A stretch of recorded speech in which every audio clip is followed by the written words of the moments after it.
Hello and welcome to the Wildcard Rewind podcast. This week we're going to continue with our division previews. We're going to be looking at the NFC and AFC South. So let's get into it. I just want to rewind to when we were young at heart. Back to all those good times. Take me back to the start.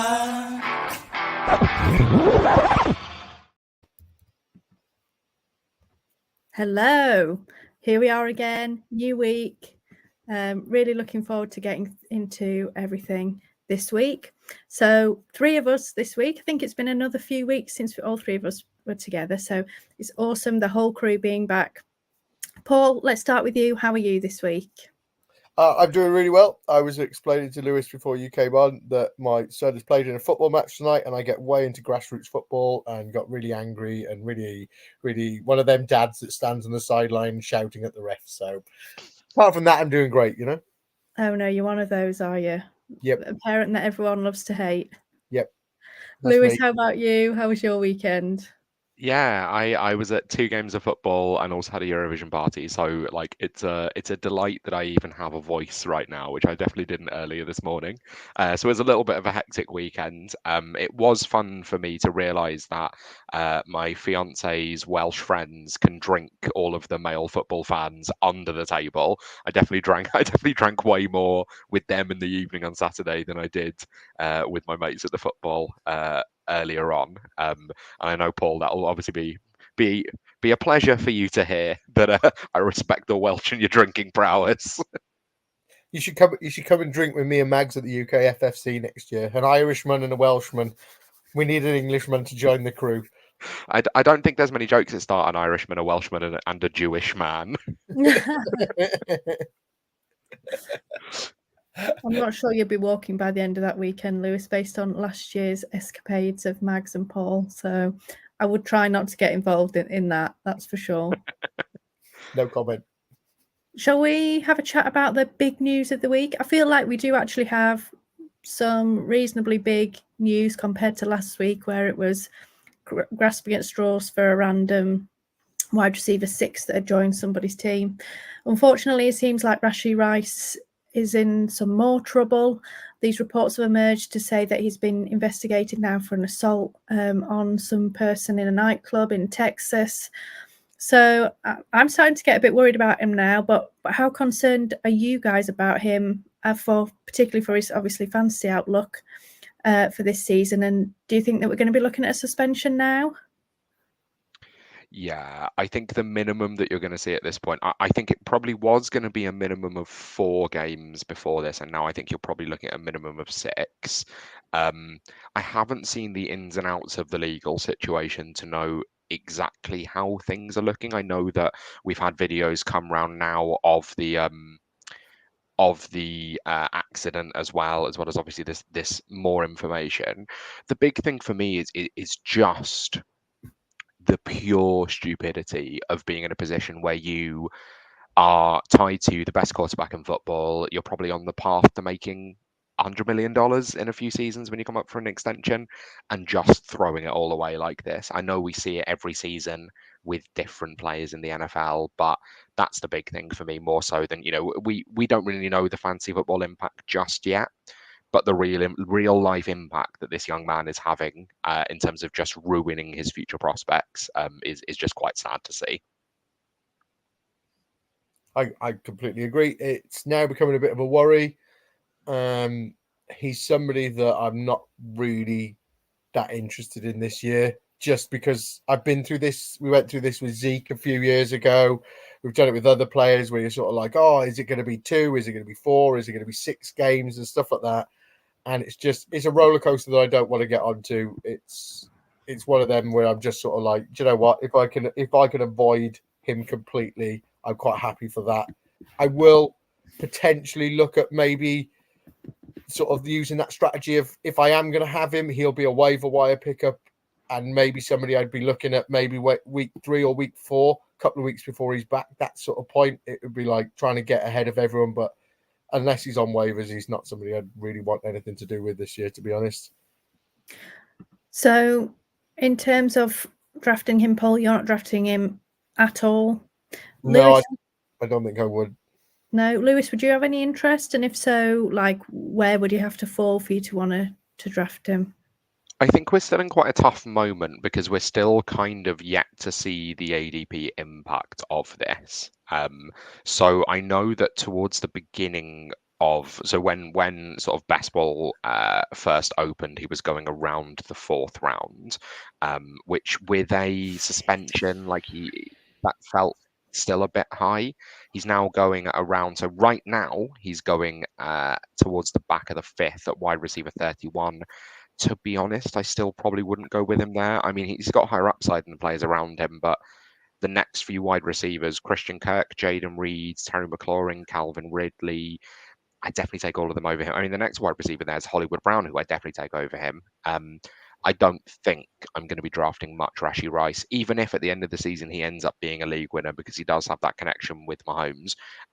The way I normally tend to play is that I'll normally try to just win the first 4 weeks, and then we'll look at it from there rather than having someone that I'm going to stash on my roster that's going to be, suspended 6 weeks, take a couple of weeks to come back, and then, you're starting to look towards the playoffs before he actually does anything on your fantasy team.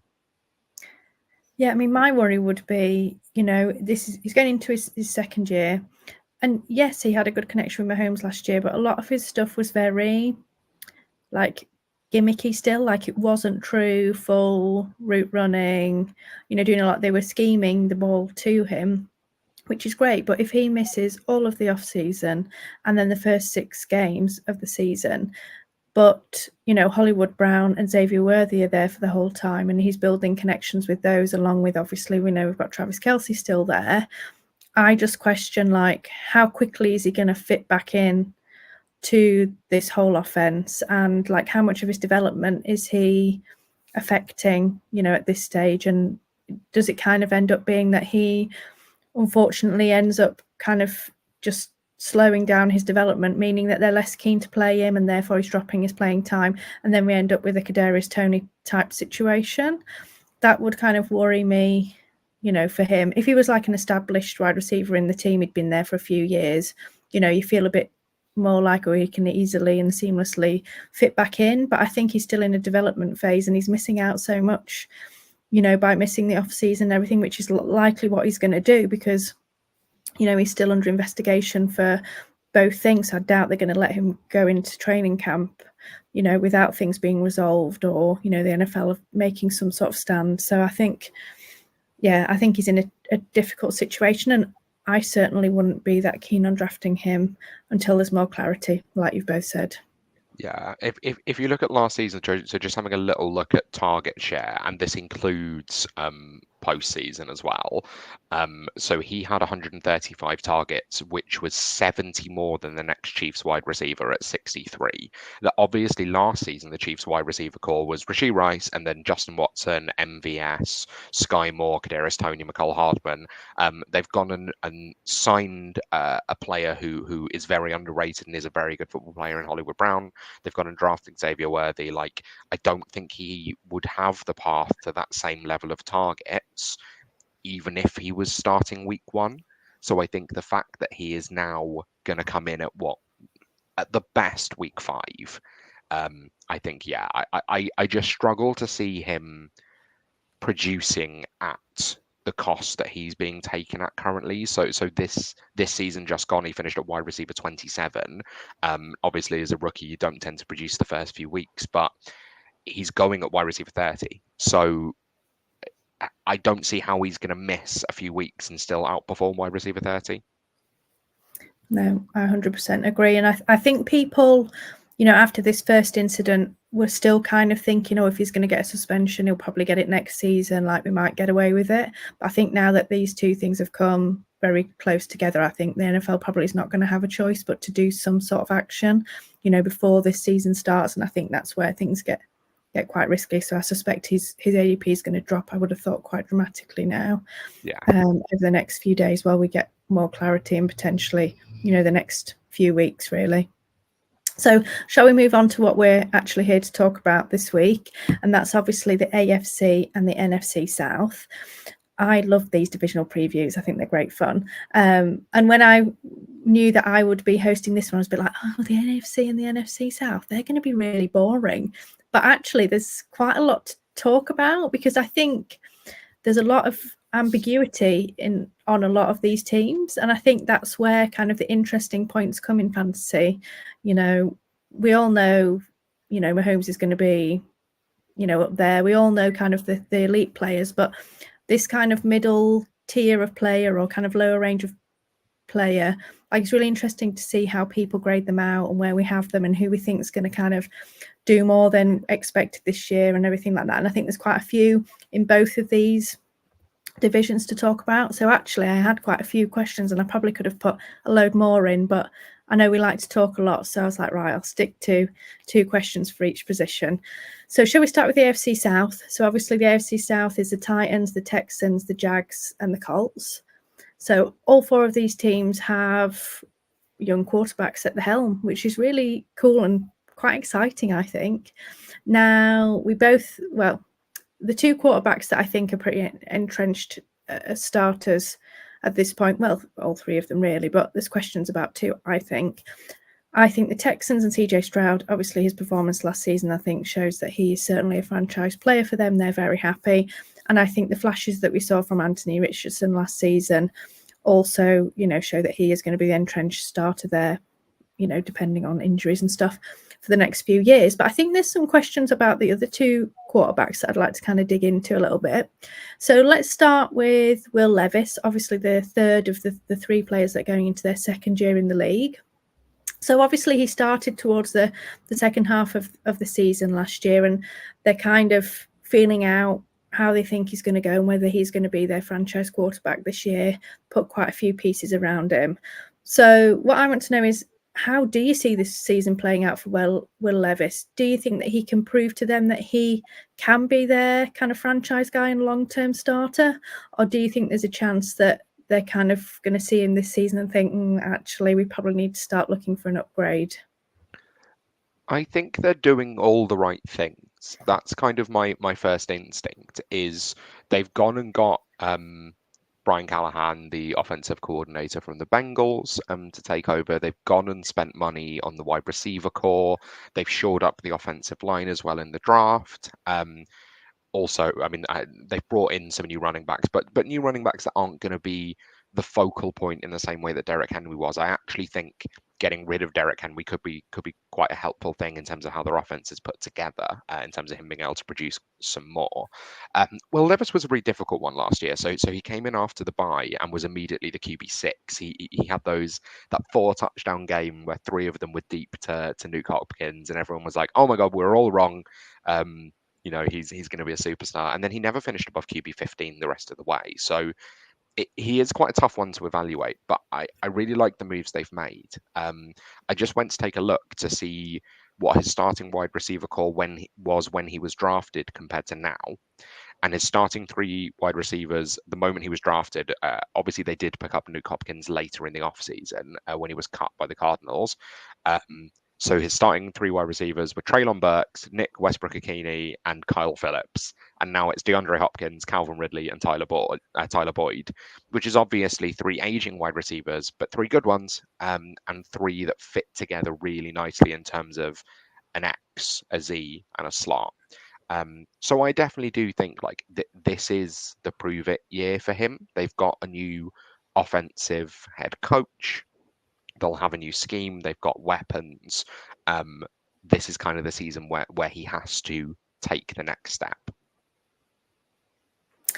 Yeah, I agree with you, and I think it'd be interesting to see. I think they're looking for reliability, haven't they, in the receivers to kind of help him out. What about you, Paul? Agree with Lewis, or do you think that this is going to be a disaster and everything's going to go up in flames because Will Levis is terrible? No, I completely agree with Lewis. I think he did okay when he came in last season. I think he showed some good bits and bad bits, and like Lewis said, I think the first week we were all had a bit of a shock when he threw four touchdowns and stuff. But yeah, I think that job is his for the season. I think he's one of these safe QBs that are going to have that, because looking at his depth chart, he's only got to beat out Mason Rudolph and Malik Willis, and we know they're both terrible QBs, so he hasn't got much competition. It's not like he's got a really good sort of person like on his heels, so I think it's pretty safe to say he's the starting QB there for the season. And like Lewis said, I think that wide receiver core is actually a decent wide receiver core. Yes, it is a bit old, but actually they're all good at what they do, and they could get him out of trouble a lot. So I quite like it. I quite like him this season. I think he's going to be a good QB. So would you be drafting him, Paul? Like, is he a target for you, or is it like in a Superflex league, if I miss out on everyone else, then I'll be comfortable taking him? I don't. So yes, he is a starting QB, but I don't think he's like a high-end QB2 or anything like that. I think he is somebody that I'll target, but he'd be, if I went for 2 QBs early in a super flex and I got 2 in the first couple of rounds, he'd be somebody that I'm quite happy to wait a few rounds on and then focus on sort of like my wide receiver room or my running back room. He's somebody that I'd quite happily take as my QB3 on my team, and he can come in and fill on bye weeks, or worst case scenario, if I'm struggling with injuries or somebody, he's somebody I can plug and play. Then, you know, he's not somebody that I'm going to target as one of my 2 starting QBs in my team. He is safe, but he's not got much upside to him, you know. Yeah, I mean, I think that is fair. You know, like he did have that one game where, like you say, he threw all over the house, but I think I suspect teams are going to kind of have more of a number on him. I think when a QB first comes in, I don't think teams quite kind of have their number yet or know exactly how to play them. And I think ultimately after that game, everyone knew how to play him. It was like deep shot or check down, really, wasn't it? He didn't really have a middle of the field game. So he really needs to develop that, I think, if he's going to be a reliable starter. And I think if he is able to do that, we may see more spike weeks from him. So, you know, it may be one of these kind of last dart shots that means that you get the odd spike week in best ball, but I'm certainly having zero interest in him in one QB. And yeah, he's I'll take him as my 3rd QB if I've missed out on all the others kind of thing. I think it's unlikely that we're going to get some ridiculous upside, like you said. So obviously the other guy I want to talk about, which I think when he was drafted, I don't think any of us expected to be having this conversation about him, but, you know, Trevor Lawrence, you know, he was heralded as this generational prospect, tank for Trevor. He's the best guy coming out in years. But his NFL career hasn't quite played out like that. And I think he's had quite a few stumbling blocks. And I think that's probably affected his development and his confidence. But that's also meant that ultimately there have been a few questions around him. You know, I think it's undeniable that he's a starter in the NFL. But the question is, like, how much do we think that he is, you know, useful for fantasy? Like, I think he's got a flaw, but the question is, how much do we feel that he's got a ceiling, and do we think he's going to develop any further and enter that kind of elite realm, like kind of CJ Stroud catapulted himself into last season? So let's start with you, Paul. Where do you have him ranked for fantasy this year? And do you think that actually the loss of Calvin Ridley is going to affect things with him, or do you think that potentially they've kind of got enough to get through? So I haven't finalized my rankings, but looking quick earlier, I have him around the QB 14 mark. I think people will overdraft him and sort of go for him round that 10-11 mark, but I kind of feel that's his ceiling, if I'm honest. I don't think he's going to go much better than sort of QB 10, so I don't want him at that point. I'd rather get him a little bit later. So I think the loss of Ridley is not a big effect to him. I do think he's got plenty of weapons there. He's got Christian Kirk. He's got Super Gabe Davis. They've just drafted Brian Thomas Jr. He's got Evan Engram to go. So there's 4 targets there that I all think are very capable players. They're all capable of catching the ball. And to top it off, he's got quite a good receiving running back in Travis Etienne as well. So I do think there's plenty of targets. So the loss of Ridley to me is not a big deal. And if anything, I think there was a bit of a alpha battle between Christian Kirk and Calvin Ridley. And I think, you know, it was either one or the other. Whereas I think now it'll be a case of they'll spread it across everyone, and I'm quite happy with the target with the receiving core that he's got in front of him, and I don't think it's much to worry about. But I do think that Trevor Lawrence does have a ceiling. He doesn't really have that rushing upside, so he's never going to finish as a top sort of 5 or 6 QB. I think he's at best a really good season for him would be sort of like QB 8, and I don't want to take him anywhere near there. So, like I said, I've got him around QB 14 at the moment. Do you agree, Lewis? Yeah, pretty much exactly the same. So I have him at QB 13, and I was just having a look at his performance last year. I think part of the problem, because it wasn't dreadful last year. Like I think people thought he would continue projecting upwards, and he didn't. He finished at QB 13 last year. The problem is he finished at QB 8 the season before. So in 2022, he finished inside the top 10 8 times. In 2023, it was only 5. He also had 4 finishes outside the top 20. So the problem is that there is a flaw for him, and I think that really came from that. There was a lot of talk as to whether or not Doug Peterson would make it into this season. There was a lot of talk as to whether or not they might look elsewhere, and I think probably next season, if it doesn't go so well, that they will look to, and whichever young offensive coordinator breaks out, normally from the Rams, that's normally how it tends to work.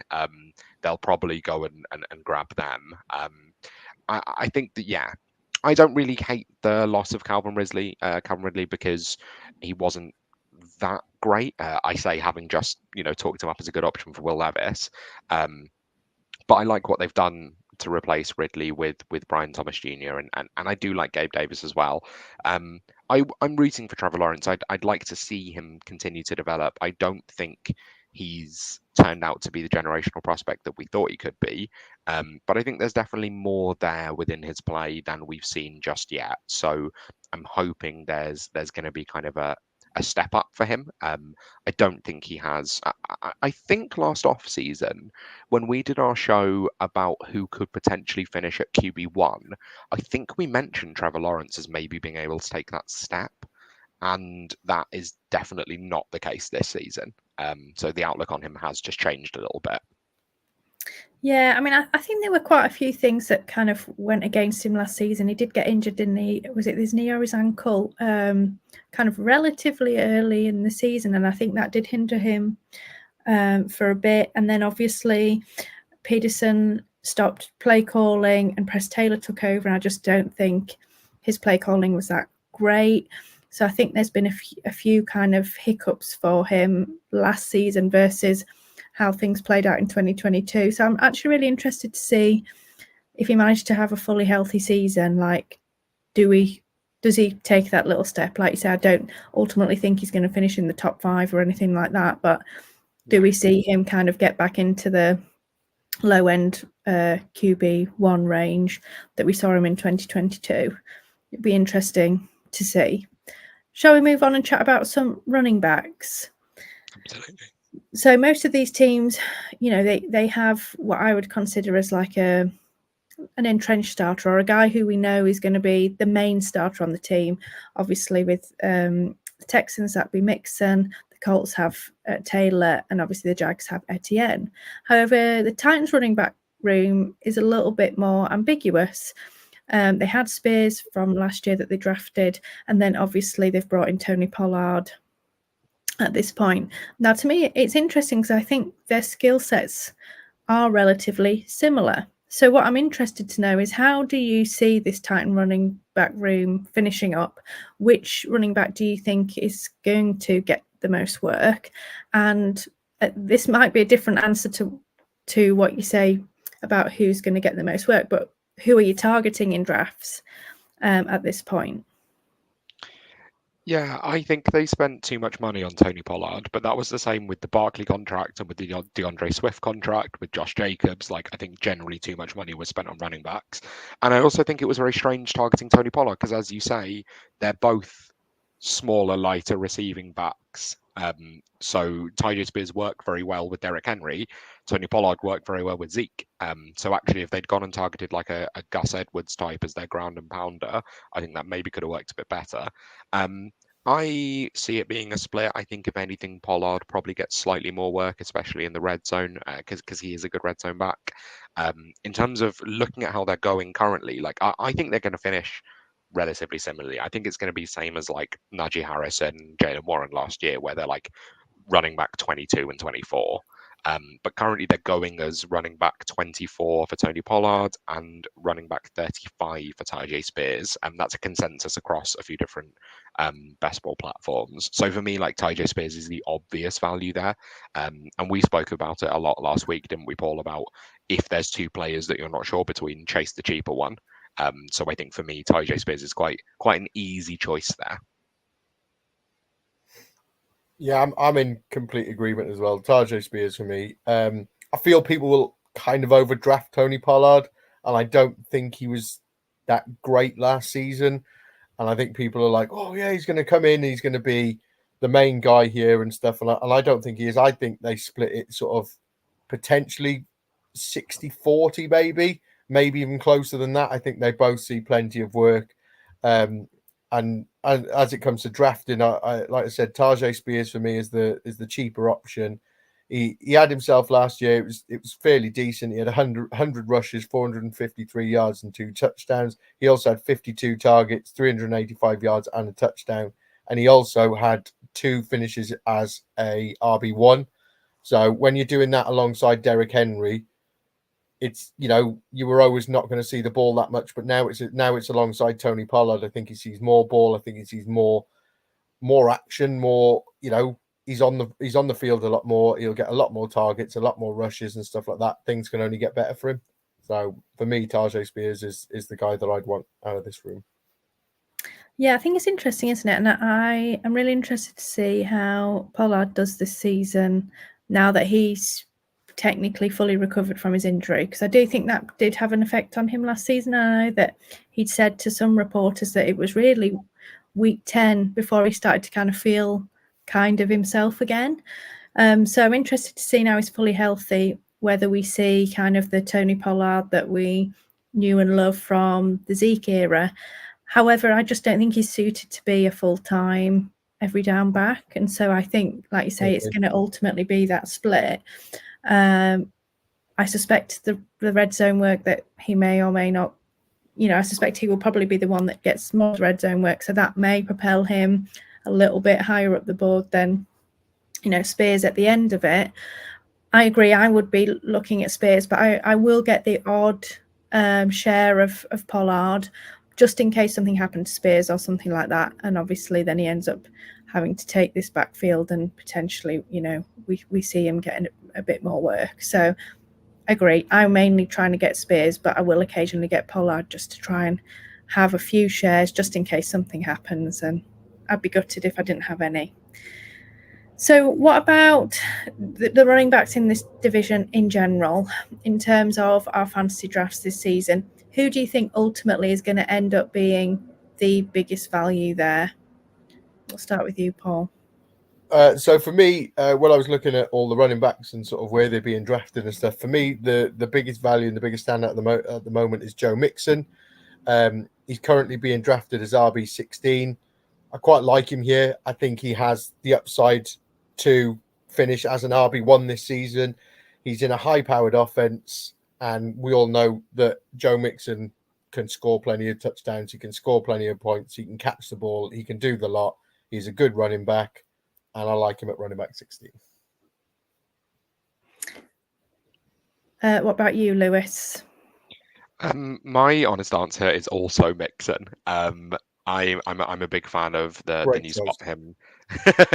And actually, when you look around the division like this, it doesn't feel it, but it's a really good division for running back. So obviously Jonathan Taylor, but I don't think we can talk about him as a value.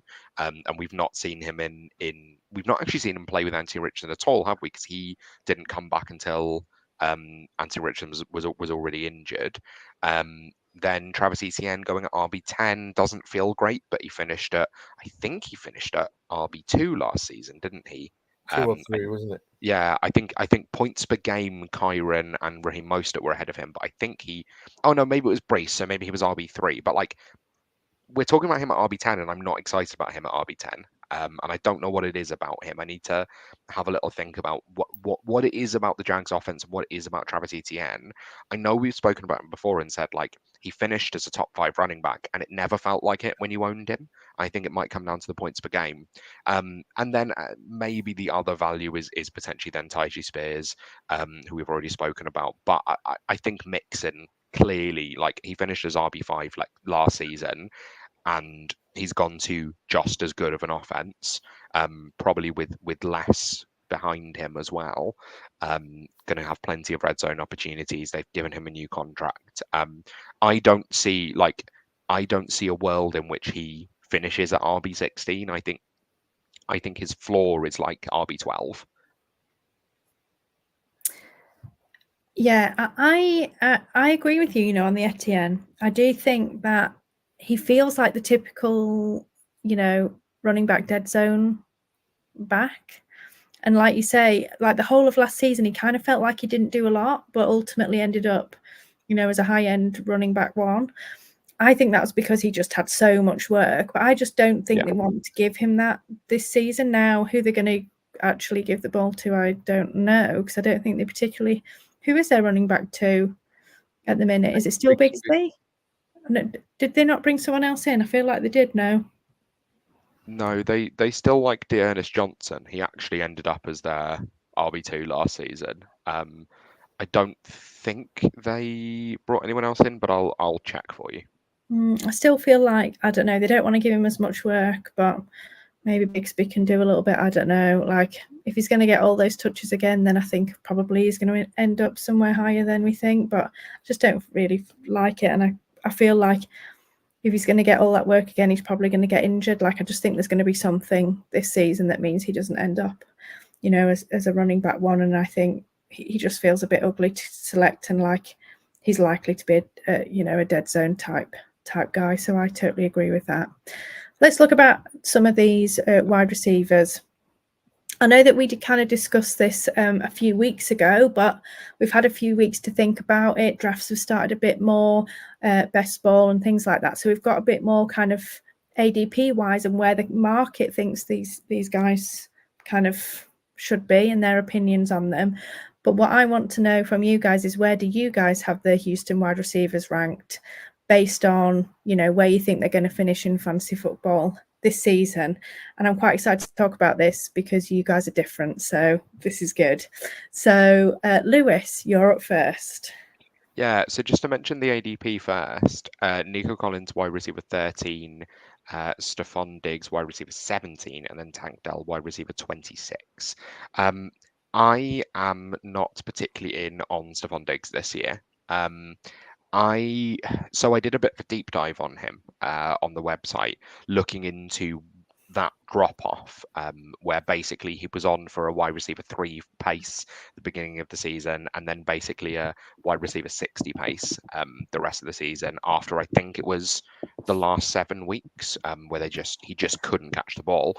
And basically it was quite early in the off season, and I said, I want it to come out that he's injured and that he's been playing with a hernia or with a fracture, and that's the reason why.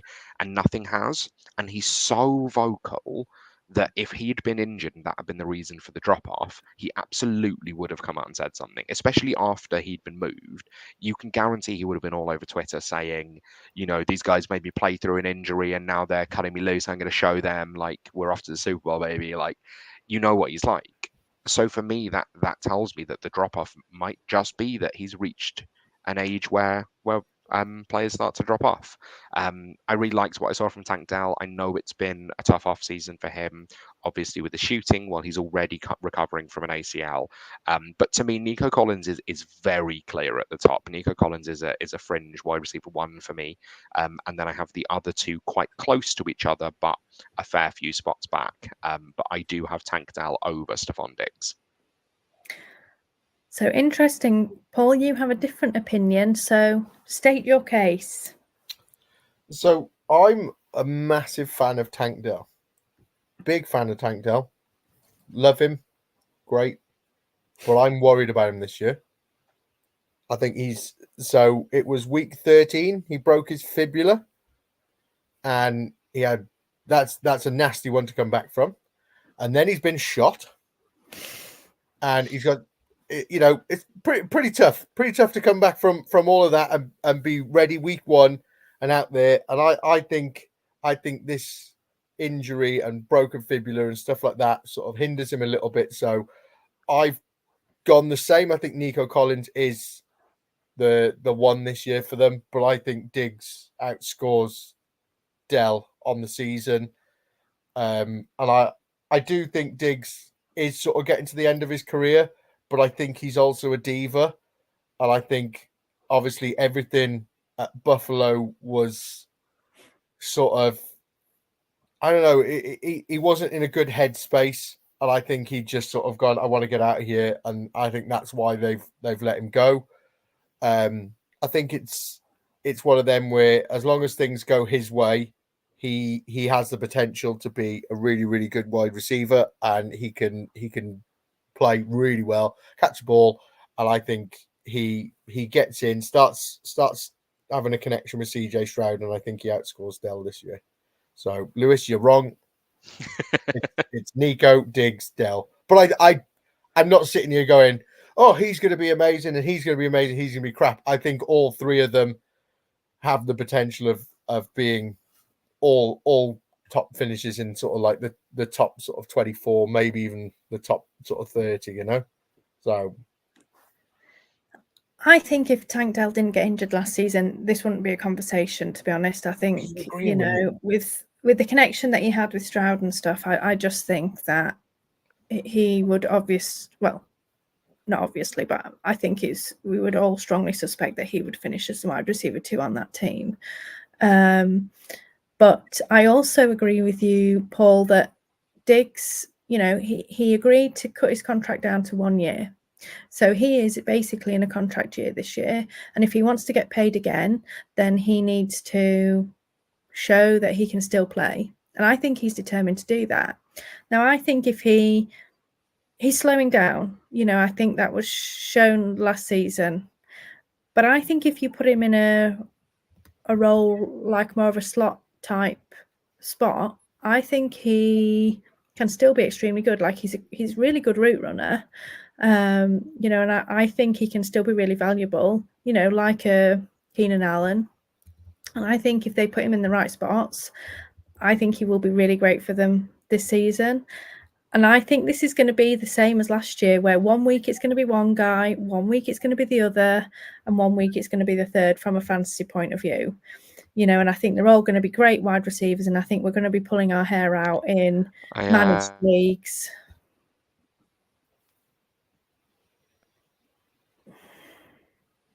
Have we lost Lewis?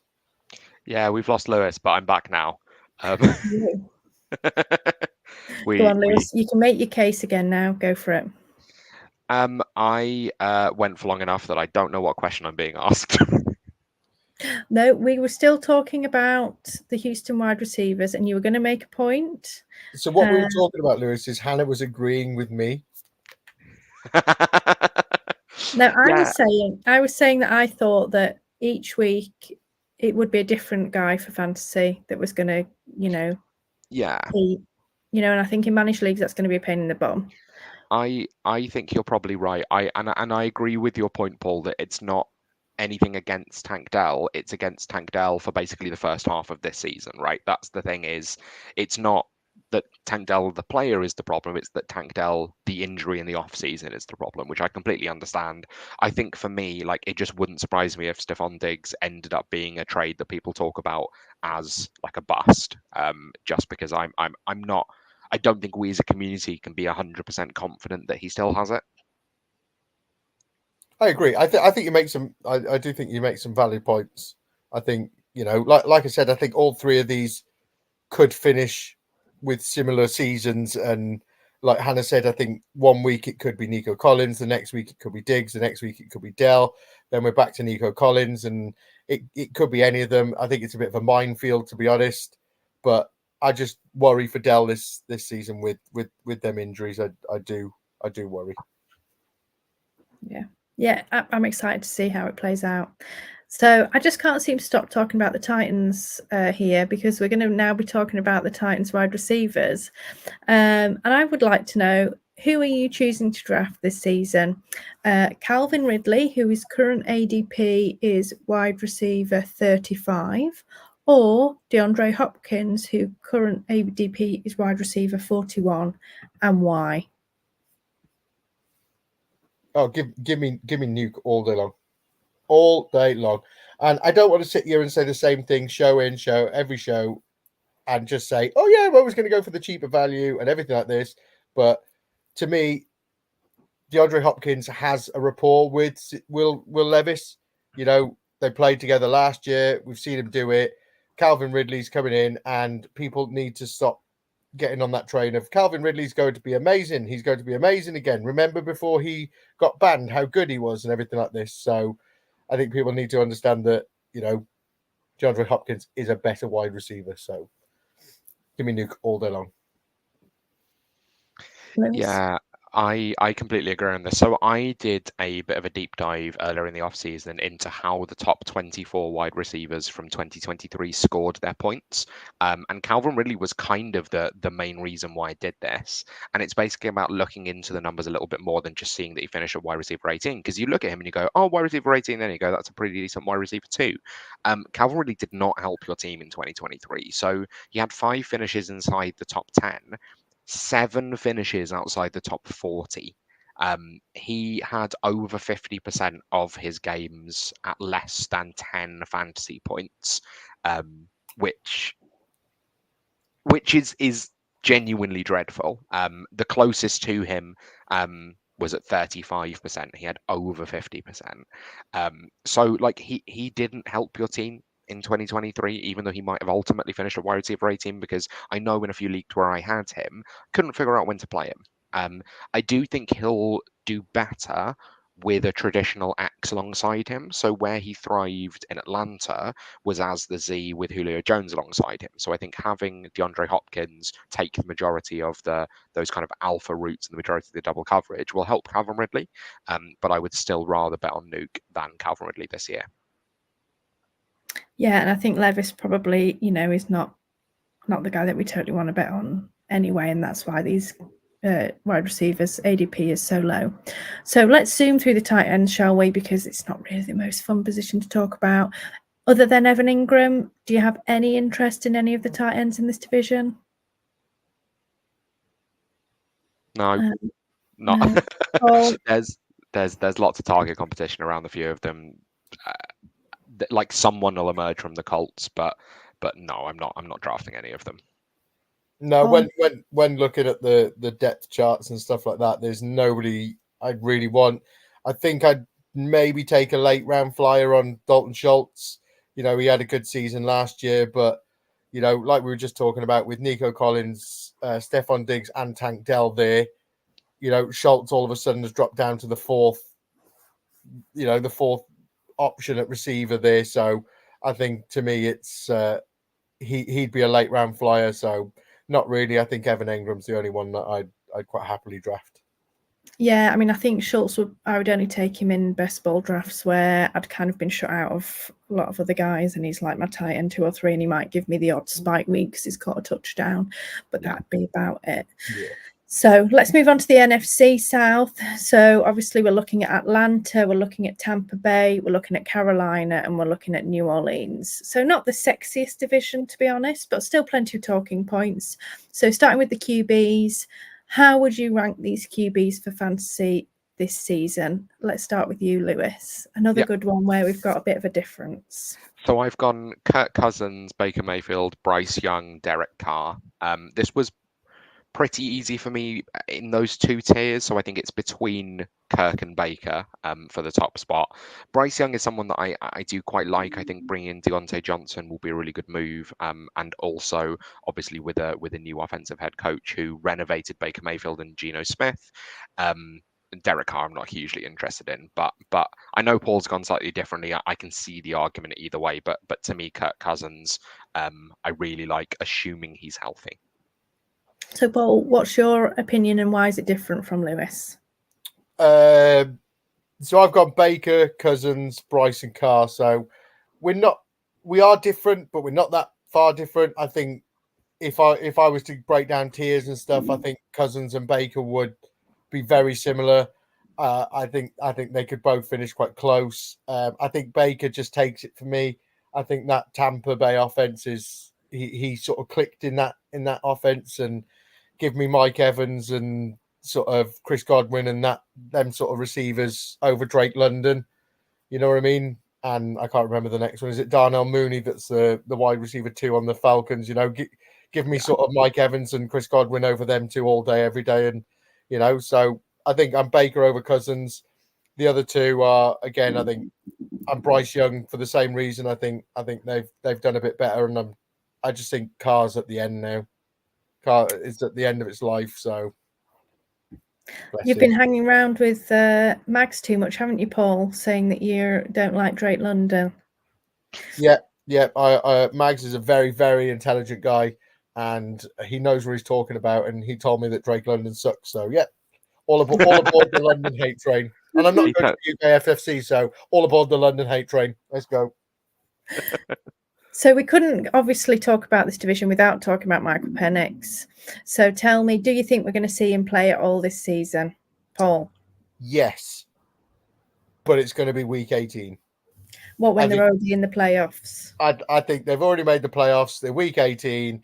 Kirk Cousins having a little rest. They're having a week off, and Michael Penix starts. So fantasy wise, no, he's not gonna see the field at all. But week 18, when it's no fantasy relevant, I think he does play a few snaps that time. Lewis? I don't think we do. I think the only way that we do is if there's an injury to Kirk. I can't really see it. I think their intention is to sit him for a couple of seasons. So I think, you know, maybe we see him, you know, kneeling out some games or like relieving Kirk if they're up by kind of 20-25 points in the fourth quarter. But I think for any sort of meaningful play, I don't think we see him. Yeah, I think that I agree. 100%. Right, let's talk about some running backs. Obviously, in this division, we had a couple of new rookies coming in. So Jonathan Brooks went to Carolina and Bucky Irving went to Tampa Bay. How much of a fantasy impact do you think they're going to have in 2024? Are you interested in them at all? Let's start with you, Lewis. So in 2024, Jonathan Brooks is going too early for me because I think there's a very decent chance that he starts on PUP. He is a very talented player, and I think it's a really nice landing spot for him, but I don't think so. He's going at RB33, which again is pretty late, but I don't think people are taking into account the fact that he's probably going to miss the first few weeks of the season. So he might potentially make it back by the end of the season, and then eventually have some relevance. But yeah, I can't hugely see it. Bucky Irving, I really liked. I was quite disappointed in the landing spot because he's a very similar player to Rashad White. So I thought they could have, in a similar way to kind of the Tony Pollard, Tyjae Spears thing, I thought they could have done with bringing in kind of a more bruiser goal line back to complement the running back room there. So I'm not sure. It will be the sort of thing where Bucky Irving could end up as the lead back by week 5 or could do absolutely nothing. What do you think about the 2 rookie running backs, Paul? I like Brooks. I know what you're saying about he maybe started the season on PUP and stuff like that, but I do think he comes in, and when he's ready to go, I think he takes over that backfield. I think that's his room. I think he will be the lead back in that team, and I think he has plenty of impact for fantasy when he is good to go. I like Bucky Irving. I see him carving out sort of maybe some kind of role, but I don't think, like you said, I don't think it'll be the biggest role. I think he won't have much impact for fantasy in his first year. To be honest, I don't see him carving out a role where you're like, oh yeah, he's going to be a running back play every week. I think it's, if anything, he's lucky to be a flex play. But so. Yeah. But that's kind of what we thought the running back class would be this year, that it would be majority sort of flex play level players. But yeah, I was a little disappointed in the landing spot. In terms of the other running backs in the NFC South, obviously like Bijan is Bijan. Who do you have him as your RB1? Oh, sorry, RB2, obviously behind CMC, or are you looking at Brees at the minute? I think I'd have him just after Brees, if I'm honest. Okay. I think, Arthur Smith didn't really utilize him the way that we wanted him to utilize him.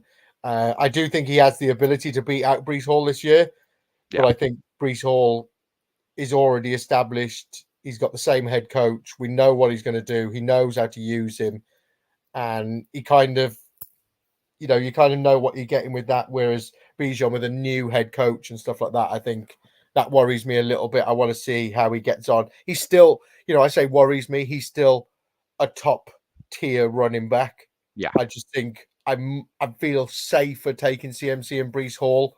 Bijan would be sort of 3 and 4, he'd be around that area for me. What about yourself? Yeah, it's very Bijan versus Brees Hall is very similar to the first 4 wide receivers to me, that I'd almost rather pick at the end so that I don't have to make the choice. I probably lean towards Brees at the minute, but I would rather someone else take Brees one spot ahead of me so that I don't have to choose between the two. Fair. Have we talked about Alvin Kamara? Nope. We'll move on to talk about Alvin Kamara now. So what do we think about him for 2024? Any interest? Where do you have him ranked? Definitely interest. I have him ranked, I know, a little bit later than you, Paul. So I'm looking at RB17. And these are very early rankings currently, so things will move around.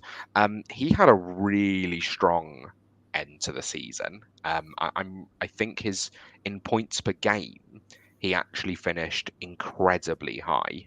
Definitely kind of within a top 10 pace. Oh no, sorry, he was RB3 in points per game in PPR. Obviously he had the suspension, but it's the offense that's the problem for me. They also still have Kendre Miller going into year 2. So, I think for me, like, Alvin Kamara is still in PPR going to be a weapon. It's the fact that their offense was so bad last year, and then they did genuinely nothing to address it, aside from obviously they've taken a tackle, but still the same offensive coordinator, still the same head coach, still the same quarterback. No real additions at wide receiver. I can't really see the offense improving enough for him to score too many touchdowns. Now, I'm not one to criticize you, Lewis, but you just told me that they've done nothing to improve. They've not changed anything. They've got the same offensive coordinator and everything like that. And last season, he finished as the RB3 in points per game. Yes. But you've got him as RB17. Okay. But no, we're not far off. We're not far off it. I've got him somewhere in between 12 and 15. I still think I'll put it this way. If it's PPR, I think I'm RB12. If it's non-PPR, I think I'm RB15. I think that's my stance. He is somebody that can catch a ball. He is somebody that they can utilize in many different ways, and he is still a good receiving running back. So I still quite like him, and he's fairly cheap at this one. If you're going if you're starting with wide receivers, if you could pick him up as your RB1, sort of, I don't know, round 4 or 5, you're quite happy with that, really. Yeah, the question I have for him is, what is his upside? Ultimately, I don't think in this offense he has a massive upside. And I know that he did take a lot of work towards the end of the season. I'm just not convinced that this offense is going to be that great this season. So while I think he's a fine pick, I think if you're looking for anything with upside, he wouldn't be my choice. Let's chat about these wide receivers. So there's some pretty good wide receivers in this division. So I'd like you to rank for me these 4 players in order based on where you think they're going to finish for fantasy in 2024. So that's Chris Olave, Drake London, Mike Evans, and Deontay Johnson. This is an interesting one. I'm really interested to know your thoughts, Lewis, on your 4. I'm surprised a little bit about the order that you've got them. Yeah, so I've gone Mike Evans, Drake London, Chris Olave, Deontay Johnson. I'm not as out on Drake London as particularly Mags, but also you, Paul. Mags just quivered, mate. Mags just quivered up in Scotland when he heard that. He's shaking in his boots, just knowing what I've said. So this comes down to me. So Drake London is he was my wide receiver 1 in that class. I think he's very talented, and they've got a much better offensive play caller and also much better quarterback. I think that's going to be the big thing for him. Mike Evans finishes wide receiver 7 last year. He's perennially undervalued. He had 6 games over 20 points last season. Deontay Johnson I actually really like. So all of these would be within kind of my top 25 wide receivers. Chris Olave for me. When I looked into the data that I was talking about earlier in terms of sort of how boom or bust they were, he had double the amount of games under 10 points as he had over 20, which is a little bit concerning when I looked into him. So it kind of means that the extrapolation you can actually take from that is that he's more the pillar of consistency, that he basically finishes with between 10 and 20 points. But the amount of times he finished under 10 points worry me. I don't see him for where he's going, because I think he's currently, if not the highest wide receiver drafted here, he might be just behind Drake London. Yeah, so he is he's wide receiver 11, Drake London's wide receiver 12, Mike Evans is wide receiver 19, and Deontay Johnson is wide receiver 40 currently. Give me Deontay every day of the week. Yeah, like Chris Olave going at wide receiver 11 currently. I know there's not a huge amount of other targets within the offense, but I don't really see him finishing at wide receiver 11. Finished in PPR at wide receiver 16 last year, but like I say, it didn't feel that great with the amount of times he finished out with under 10 fantasy points. His highest ever finish was wide receiver 9. So even when I say about the amount of games inside the top 10, with over 20 fantasy points, those games were still wide receiver 10, wide receiver 10, wide receiver 9, wide receiver 11. So like the last season in this offense with Derek Carr, the elite ceiling just isn't there, which means that I'm just not quite willing to take him there yet. Paul, you've had your hand up for about 10 minutes. Go for it. I just wanted to say, are we with ADP? Obviously, Olave is going at 11. Is this like redraft ADP, or are we still getting a lot of sort of dynasty ADP here? Because I think dynasties he's going to be a lot higher than. So this is all best ball ADP at the moment. Okay, that's where I've got my. Just wanted to check that. Yeah. I'm a little bit different to Lewis. I think Chris Olave is the top scorer in this lot. I've got Olave, Evans, then Drake London and Deontay Johnson, because I believe that Drake London is not as good as everyone makes him out to be, and everyone thinks he's going to be elite because they're just convinced by it. You know, he's not done anything so far, but all of a sudden he's got Kirk Cousins, so he's going to be amazing. You know, I got your back, Mags. Don't worry, mate. But I'll be honest. I think you mentioned it, Lewis. All of these are sort of like in your top 25. So the fact that you're ranking them, you know, to me, London and Johnson are pretty close. You know, I could sit here and say, I'm this way round, but actually it could be, you know, I think them two could be back to back and stuff like that. So I think that was a really horrible question, Hannah, if I'm honest. I know, that's why I like to give them. I didn't realise that Mags's parrot was on the show tonight, but clearly it's made an appearance. My question mark with Deontay Johnson is, what's his upside? You know, I think he's a PPR monster, but I think on a bad offense, you know, which it's going to be, isn't it? Let's face it. Even if they're better, they're not going to be great. You know, I'm just not sure what his upside is, but I do think he will outperform wide receiver 40.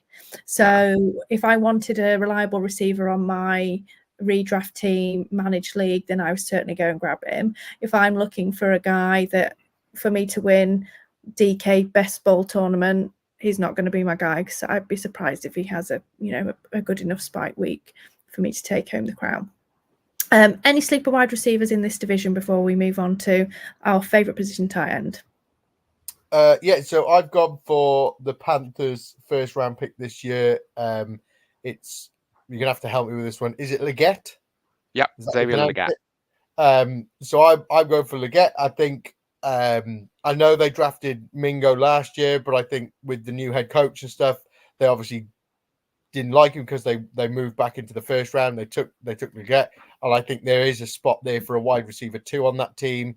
And if they start moving that ball a little bit, I think there is going to be a chance for him to get receptions, get targets, and everything like that. So I think he could be quite a sneaky little late round flyer.